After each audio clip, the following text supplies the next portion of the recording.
نیت ٹھیک تھی، قانونی طور پر غلط ہوا، فیصل وابڈا نے عدالت کے سامنے ہاتھ جوڑ دیے، تاحیات نااہلی سے بچ گئے، سپریم کورٹ نے 5 سال کے لیے نااہل قرار دے دیا، فیصل وابڈا نے سینٹ کی نشست سے استعفیٰ دے دیا۔ پی ٹی آئی کو 56 شرائط کے ساتھ فیض آباد جلسے کی اجازت مل گئی، رات میں ہی جلسہ گاہ خالی کرنا ہوگا، جلسے میں اسلحے کی نمائش پر پابندی، عدلیہ اور اداروں کے خلاف تقاریر نہیں ہوں گی، عمران خان کی جلسہ گاہ میں آمد اور روانگی مقررہ روٹس کے علاوہ نہیں ہوگی، اسٹیج پر بلٹ پروف روسٹرم بھی لازمی لگانا ہوگا۔ عمران خان کی ایک بار پھر کھلاڑیوں کو کل دوپہر 1 بجے راولپنڈی پہنچنے کی کال، لاہور سے کل صبح 7 بجے قافلہ روانہ ہوگا، کارکنوں کو صبح 7 بجے ٹول پلازا پر جمع ہونے کی ہدایت، پشاور میں پرویز خٹک کی قیادت میں پی ٹی آئی کارکن صبح 9 بجے راولپنڈی کے لیے نکلیں گے، ملاکنڈ میں وزیر اعلیٰ خیبر پختونخوا اور جنوبی اضلاع کے قافلوں کی قیادت علی امین گنڈاپور کریں گے۔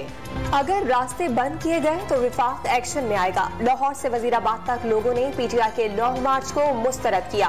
1,500 لوگوں کا سمندر لے کر آئیں گے، اہم تعیناتیوں پر وزیر اعظم نے اپنا آئینی اختیار استعمال کیا، عارف علوی نے پھر ثابت کر دیا وہ پاکستان کے بڑے عہدے کے لائق نہیں، وزیر داخلہ رانا ثناء اللہ کی گفتگو۔ عمران خان اسلام آباد پہنچنے کی کوشش میں ہیں، دیکھتے ہیں کیا نیا تماشا کھڑا کرتے ہیں، پرامن احتجاج ان کا حق ہے، قانون کی خلاف ورزی کی گئی تو کارروائی ہوگی، کل آئین اور قانون کے مطابق تقرریاں ہوئی، عمران خان کی آرمی چیف کی تعیناتی پر اثر انداز ہونے کی کوشش ناکام ہو گئی، شاہد خاقان عباسی کی میڈیا کے نمائندوں سے بات چیت۔ جنرل عاصم منیر اور chairman joint chiefs of staff committee general Sahir Shamshad Mirza کی 3 سال کے لیے تقرریوں کا نوٹیفیکیشن جاری، وزارت دفاع نے 29 نومبر کو army chief general Qamar Javed Bajwa اور 27 نومبر کو جنرل ندیم رضا کی ریٹائرمنٹ کا نوٹیفیکیشن بھی جاری کر دیا۔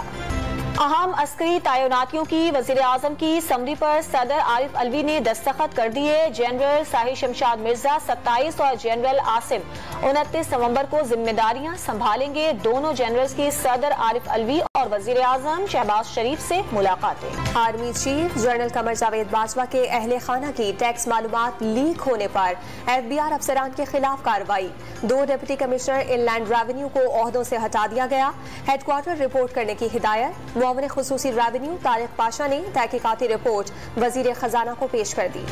حمزہ شہباز نے منی لانڈرنگ ریفرنس میں حاضری سے مستقل استثناء مانگ لیا، لاہور کی احتساب عدالت میں درخواست دائر کر دی، اپوزیشن لیڈر ہونے کی وجہ سے آئینی اور قانونی ذمہ داریاں پوری کرنی ہے، ہر پیشی پر پیش ہونا ممکن نہیں، حمزہ شہباز کا موقف۔ ترک صدر رجب طیب اردوان کی دعوت پر وزیر اعظم شہباز شریف 2 روزہ سرکاری دورے پر ترکیہ روانہ،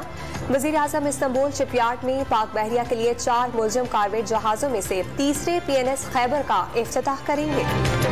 گورنر سندھ کامران ٹیسوری کا امن و امان کی صورتحال اور اسٹریٹ کرائمز کو کنٹرول کرنے کے اقدامات پر آئی جی سندھ غلام نبی میمن سے تبادلہ خیال، کراچی میں اسٹریٹ کرائم کی بڑھتی ہوئی شرح پر شہریوں کی تشویش سے آگاہ کیا۔ محکمہ تعلیم سندھ کا گھوسٹ اساتذہ کے خلاف بڑا ایکشن، 2000 سے زائد ملازمین کی تنخواہیں روک دیں، گھر بیٹھ کر تنخواہیں لینے والے ملازمین کو نوکری سے جلد فارغ کرنے کا اعلان۔ بچوں کی موسم سرما کی چھٹیاں دوبالا کرنے کے لیے کراچی میں چڑیا گھر کی تزئین و آرائش رنگ برنگی چھتریوں سے سجا دیا گیا، فوڈ اسٹریٹ بھی مکمل ہونے کے قریب، قدرتی ماحول میں رکھنے کے لیے جانوروں کی نئی رہائش گاہیں تعمیر، ایڈمنسٹریٹر کراچی مرتضی وہاب نے تزئین و آرائش کے کام کا جائزہ لیا۔ لاہور کے چڑیا گھر کے قیام کو 150 برس مکمل، 1872 میں لالا میلا رام نے 24 ایکڑ اراضی کا عطیہ دیا تھا، 1200 جانوروں اور پرندے شہریوں کی توجہ کا مرکز بن گئے، سبزہ زار پر برسوں پرانی درخت تفریح گاہ میں آنے والوں پر سحر طاری کر دیتے ہیں۔ کراچی میں ریڈ لائن بسیں بایو گیس سے چلانے کا فیصلہ، بھینس کالونی میں 32 ایکڑ زمین پر گوبر سے گیس بنانے کا پلانٹ لگانے کا منصوبہ کامیاب ہونے پر گوالوں نے شہر میں دودھ سستا کرنے کا اعلان کر دیا۔